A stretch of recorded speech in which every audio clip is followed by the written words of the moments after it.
ଠାକୁରମୁଣ୍ଡା ଥାନା ପାଖରେ ଓଆଇସିଙ୍କ ପାଖରେ ଇନଫର୍ମେସନ୍ ଥିଲା 2-3 ଦିନ ତଳେ ଯେ ଏଦେଲବାଡ଼ା ଗାଁର ବୁରୁ ସାହିରେ ଆମର ଅଫିମ ଚାଷ ହେଇଛି ବୋଲି।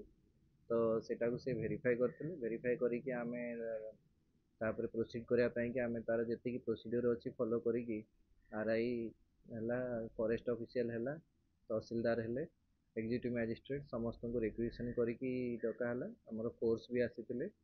ତାପରେ ତାକୁ ଆମେ ଡେଷ୍ଟ୍ରୟ କରିବା ପାଇଁକି ପ୍ରୋସିଡ୍ କଲୁ। ଆଜି 29/1/25ରେ ଆମର Thakurmunda PS case number 6/25 registration ହେଇଛି 18 NDPS ଆକ୍ଟରେ, ଯେଉଁଥିରେ ଆମର ପାଖାପାଖି ଏଦେଲବେଡ଼ା ଗାଁର ବୁରୁ ସାହିରେ ଆମର ରେଭିନ୍ୟୁ ଲ୍ୟାଣ୍ଡ ଗୋଟେ ଅଛି। ସେ ରେଭିନ୍ୟୁ ଲ୍ୟାଣ୍ଡ ଉପରେ ଲାଗି ଲାଗି ବହୁତ ଗୁଡ଼ିଏ ପ୍ୟାଚ୍ ଅଫ୍ ଲ୍ୟାଣ୍ଡ ଥିଲା। ସେଠି ଆମର ଚାଷ ହେଇଥିଲା। ଚାଷ 1 ଏକର ପାଖାପାଖି ଜାଗାରେ ଚାଷ ହେଇଥିଲା। ଆମର 21,000 ଗଛ ପ୍ଲାଣ୍ଟେସନ୍ ହେଇଥିଲା।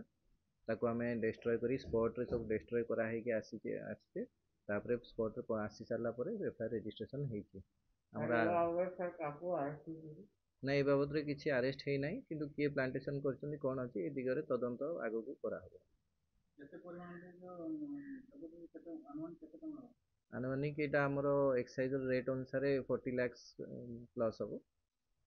ଆଉ ଆମର ଆଗକୁ ବି ଏଇ ମିଶନ ଜାରି ରହିବ। ଆମର ଆଗରୁ ଯୋଧପୁରରେ 6ଟା କେସ୍ ହେଇଥିଲା ଏଇ ଓପିଏମ୍ ଆମର ଡିଷ୍ଟ୍ରକ୍ସନ୍ ଉପରେ, ଅଫିମ ଡିଷ୍ଟ୍ରକ୍ସନ୍। ଏଥରକ ଠାକୁରମୁଣ୍ଡା ପିଏସ୍ ଜୁରିସଡିକ୍ସନରେ ଅଫିମ ଫାଷ୍ଟ କେସ୍ କରାହେଲା। ଆମର ଚାଲିଛି ଏବେ ମିଶନ ଚାଲିଛି, ଆହୁରି ବି ଫର୍ଦର କେସେସ୍ ଆସିପାରେ। ସେଟା ଏବେ କହିହେବନି, ସେଟା ଫର୍ଦର ଇନଭେଷ୍ଟିଗେସନ୍ ନହେଲା ଯାଏଁ କିଛି ଜଣାପଡ଼ିବନି ଏବେ। ନାଇଁ, ରେଭିନ୍ୟୁ ଲ୍ୟାଣ୍ଡ ଅଛି, ସରକାର ଜମି ଅଛି। ଏବେ ପର୍ଯ୍ୟନ୍ତ ପୁରା ଡିମାର୍କେସନ୍ ରିପୋର୍ଟ ଆସିନି। ଯାହା ଆସିବ, ଯାହା ଦେଖିକି ଯାହା କହିଛନ୍ତି। ଶିମିଳିପାଳ ପାଦଦେଶରେ କହୁଛନ୍ତି, କୋର୍ ତ ମୁଁ କହିପାରିବିନି, ସେଟା ଯାହା ଫରେଷ୍ଟ ଅଫିସିଆଲ ମାନଙ୍କ ରିପୋର୍ଟ ଆସିଲା ପରେ କହିପାରିବି।